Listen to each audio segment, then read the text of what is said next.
Szeretettel köszöntjük Önöket a Viro Luxuryban. Kérem, először érintse meg a széfnek a közepét, majd üsse be a kódot, amit elküldtem. A kód beütése után a széf ki fog nyílódni, és ki tudják venni a kulcsot. Fáradjanak beljebb. Kérem, járjanak be az autóval. Az elektromos autókhoz van töltőállomásunk, így nyugodtan használják. A nagyobbik tárolóban találják a bicikliket, a szápokat, illetve a tűzifát és a grillhez szükséges tartozékokat. Továbbá a stégnél megtalálják a csónakot és az evezőlapátokat is.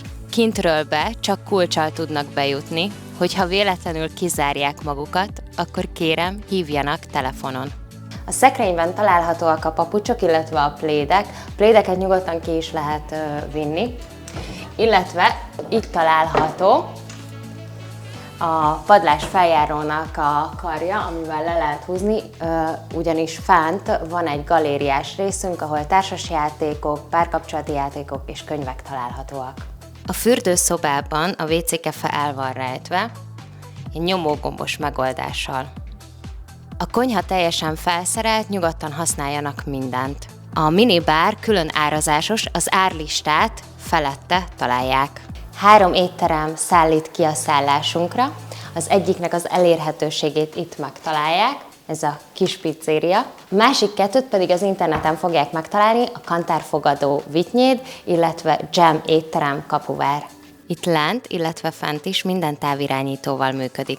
Az összes távirányítónk feliratozva van. Található a házba egy vízgőzös kandalló, ezzel a távirányítóval lehet bekapcsolni. Pár percet várni kell, amíg elindul a gőz. Hogyha kifogy, akkor nagyon szívesen, ha hozzuk a reggelit vagy vacsorát, akkor újra töltjük, illetve annyit szeretnék kérni, hogy éjszakára ki kell kapcsolni. Itt található a PS5 játék, a kódja a konzol fölött található, illetve bármilyen játékot le lehet hozzá tölteni. A Wi-Fi kódot, illetve a környékbeli programokat megtalálják a vendégkönyvünkbe. A Netflix be van jelentkezve itt lent is, illetve a fenti tévén is. A jacuzziban a vízhőmérsékletet mi mindig 33 fokra húzzuk, de tetszésszerűen magasabbra, illetve alacsonyabbra is lehet állítani. A jacuzziban a víz mindig tiszta, minden vendég után újra töltjük. A tetejét bárhová le lehet rakni, akár kintre, akár bentre. Az infraszaunát a következőképpen tudják használni. A mód gombbal kell bekapcsolni, utána a start gombot kell hosszan nyomni. Jó, ezután tudják állítani a hőmérsékletet, feljebb vagy lejjebb, illetve időt is tudnak rajta állítani. Kikapcsoláskor a stop gombot és a mód gombot hosszan. Amint elalszik a LED szalag, akkor ki van kapcsolva az egész szauna.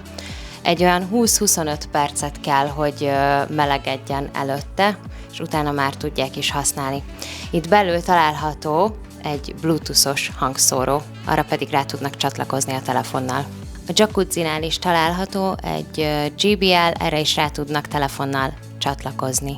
Az emeleten is minden távirányítóval működik, az ágy 2 oldalán találhatóak a távirányítók, itt is minden feliratozva van. A függöny elektromosan elhúzható, benyomják a távirányítót, tudják külön is, illetve egybe is elhúzni. Illetve külön távirányítóval tudják leengedni a tévét, és egy külön távirányítóval tudják bekapcsolni. Nagyon fontos, hogy itt fent a szúnyogháló, az is távirányítós, fel kell engedni mindenképpen, mielőtt majd az ággyal ki fognak gurulni a teraszra. Az ággyal úgy tudnak kigurulni a teraszra, hogy először is ki kell nyitni a teraszajtót, koppanásig el kell tolni. Ha teljesen nyitva van, akkor ugye fel kell engedni a szúnyoghálót. Minél magasabbra üljenek a fejtámlához, ugyanis az ágy ki fog gurulni teljesen a terasz végéig, nem kell megijedni, mert megáll. A legkisebb távirányítóval tudják az ágyat irányítani. Az ágynak vissza kell érnie a helyére, és úgy tudják csak becsukni a teraszajtót. Ha véletlenül előbb becsukják a teraszajtót, vagy valaki belép az érzékelőjébe, akkor az ágy meg fog állni, és akkor az egész folyamatot előről kell kezdeni. Nagyon szépen megkérek mindenkit, hogy az ágyat kézzel ne tolja meg. Nagyon szépen köszönöm. Ha bármi további kérdésük van, akkor telefonon elérnek. Kellemes pihenést kívánok!